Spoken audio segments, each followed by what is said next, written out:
Winter మొత్తం ఇంట్లోనే ఉండి విసుగెత్తిపోయి ఉంటాం కదా! ఈ వసంత ఋతువు సోయగాలతో ప్రకృతి ఇలా పులకరిస్తూ ఉంటే చూడటానికి 2 కళ్ళు సరిపోవు. అందరికీ నమస్కారం. Welcome back to my channel. ఇవాళ సండే ఆఫ్టర్‌నూన్. బయటికి వెళ్ళి నెక్స్ట్ వీక్‌కి సరిపడా గ్రాసరీస్ అన్నీ షాపింగ్ చేసుకుని ఇప్పుడే ఇంటికి వచ్చాం. ఇంటికి వచ్చాక ఫేస్ వాష్ చేసుకుని కొంచెం ఫ్రెష్ అప్ అయ్యా. ఇవాళ రోజు కాస్త ప్రశాంతంగా స్టార్ట్ చేశాను. ఎలాంటి ఉరుకులు పరుగులు లేకుండా. సండే అంటే అంతే కదా, కాస్త ప్రశాంతంగా ఉంటాము. ఇవాళ బయట వెదర్ చూస్తే అస్సలు లోపలికి రావాలనిపించట్లేదు. అంత హాయిగా ఉంది. క్విక్గా హెల్దీగా ఉప్పు శనగలతో చాట్ చేస్తున్నాను. ముందుగా ఉల్లిపాయల్ని సన్నగా కట్ చేసుకోవాలి. నేను ఈ చాపర్ యూజ్ చేస్తాను. దీంతో చాపింగ్ చాలా ఈజీ అయిపోతుంది. దీని లింక్ మీకు కావస్తే కింద డిస్క్రిప్షన్ బాక్స్లో పెడతాను, ఒకసారి చెక్ చేయండి. తర్వాత సన్నగా కొన్ని క్యూకుంబర్ అలాగే టమాటా కూడా కట్ చేశాను.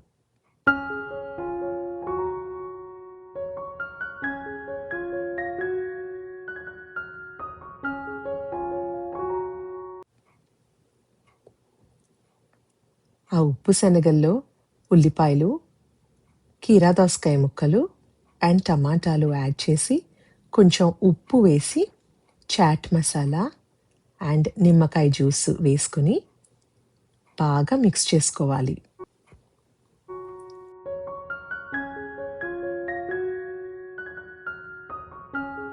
నాకు ఒక అలవాటు బాగా ఉంది.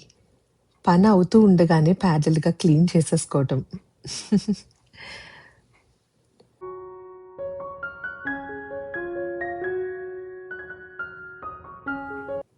ఇప్పుడు చాట్ని బాగా మిక్స్ చేసుకున్న తర్వాత పైన ఇంకా హెల్దీగా అవ్వడానికి కొంచెం మఖానా యాడ్ చేశాను.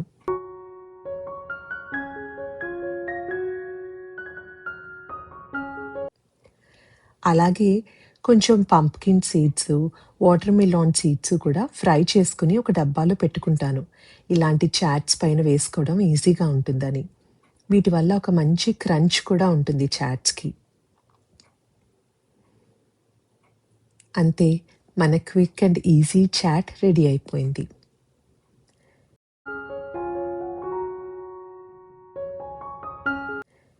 వెదర్ ఇలా ఉన్నప్పుడు పిల్లలు చల్లగా ఏదైనా తాగడానికి ఇష్టపడుతూ ఉంటారు. ఇప్పుడు నేను చూపించబోయే డ్రింక్కి ఎక్కువ పదార్థాలు అవసరం ఉండదు. చాలా ఈజీగా చేసేసుకోవచ్చు. నా దగ్గర ఎప్పుడు కోకో పౌడర్ ఇంట్లో ఉంటుంది. 2 గ్లాసుల్లో ఒక 1.5 స్పూన్ కోకో పౌడర్ తీసుకోండి.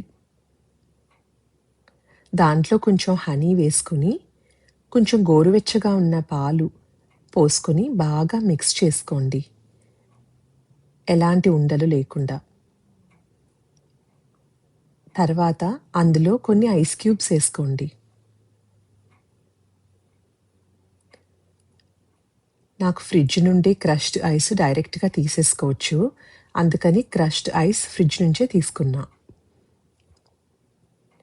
తర్వాత పైన చల్లటి పాలు పోసుకోండి.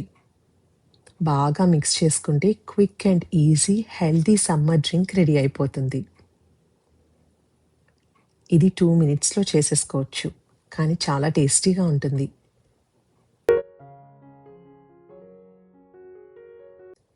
ట్రై చేసి మీకు నచ్చితే కింద కామెంట్ సెక్షన్లో పెట్టండి. తర్వాత స్నాక్స్ అన్నీ తీసుకొని బయటికి వెళ్ళాం.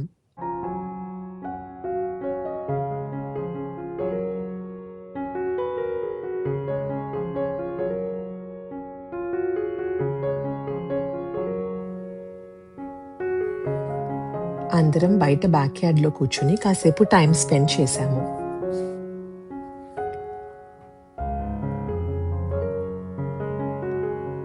కొంచెం వెదర్ బాగుంటే పిల్లలకి బ్యాడ్మింటన్ ఆడడం అంటే చాలా ఇష్టం. వాళ్ళు కాసేపు బాల్ తోటి బ్యాడ్మింటన్ ఆడుకున్నారు. నేను మళ్ళీ లోపలికి వచ్చేసాను. Back to kitchen work.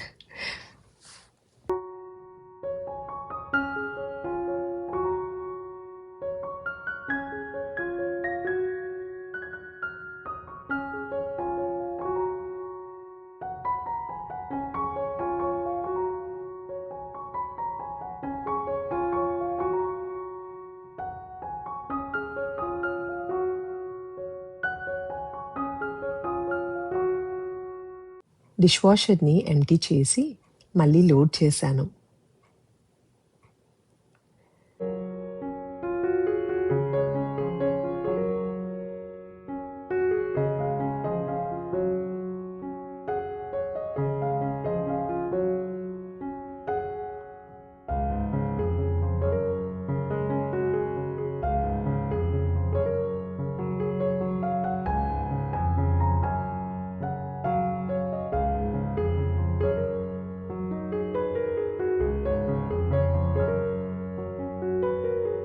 ప్యారలల్‌గా కుకింగ్ స్టార్ట్ చేశాను డిన్నర్‌కి.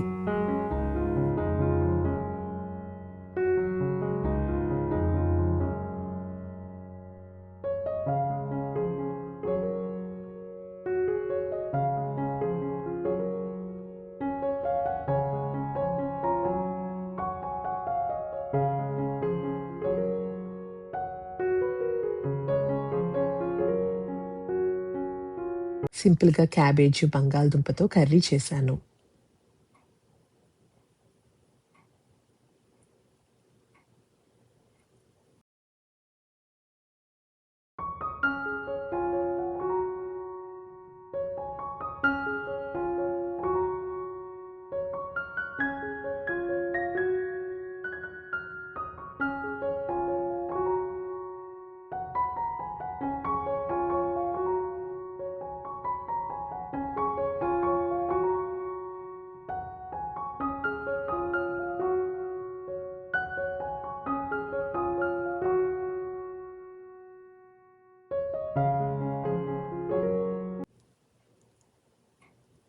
మా వెనక బ్యాక్‌యార్డ్ గజీబోలో ఒక చిన్న పక్షి గూడును పెట్టింది.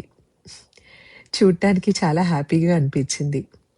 అవి ఎంత కష్టపడతాయో కదా గూడును పెట్టడానికి. ఎక్కడినుంచో పుల్లలు, ప్లాస్టిక్ ముక్కలు అన్నీ మోసుకొనొచ్చింది పాపం. లాస్ట్ ఇయర్ కూడా ఇలాగే పెట్టింది. కానీ అప్పటికి ఇంకా ఎగ్స్ పెట్టలేదు. ఎగ్స్ పెట్టాక ముట్టుకోకూడదని అంటారు కదా! ముట్టుకుంటే అవి చనిపోతాయట కదా! అందుకని ముందుగానే మేము తీసేసాం వాటిని. ఈసారి మళ్ళీ తీయాలంటే ఏంటో బాధగా ఉంది. చాలా కష్టపడి తీసుకొచ్చి కట్టుకుంది కదా పాపం. మీరేమంటారు? ఇలా ఎప్పుడైనా పెట్టుకున్నప్పుడు తీసేసేయచ్చా? లేకపోతే ఉంచి అవి ఎగిరి వెళ్ళిపోయాక తీయటం బెటరా? కామెంట్ సెక్షన్‌లో నాకు చెప్పండి.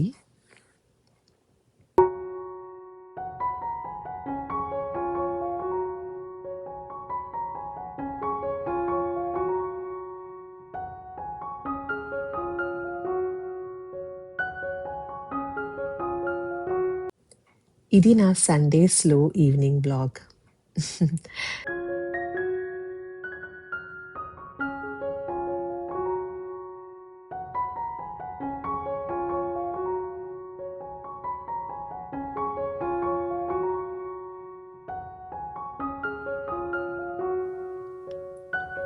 ఇలాంటి స్లో లివింగ్, క్లీన్ వ్లాగ్స్ మీకు నచ్చితే కనుక ఒక లైక్ చేయండి అండ్ సబ్స్క్రైబ్ చేయండి.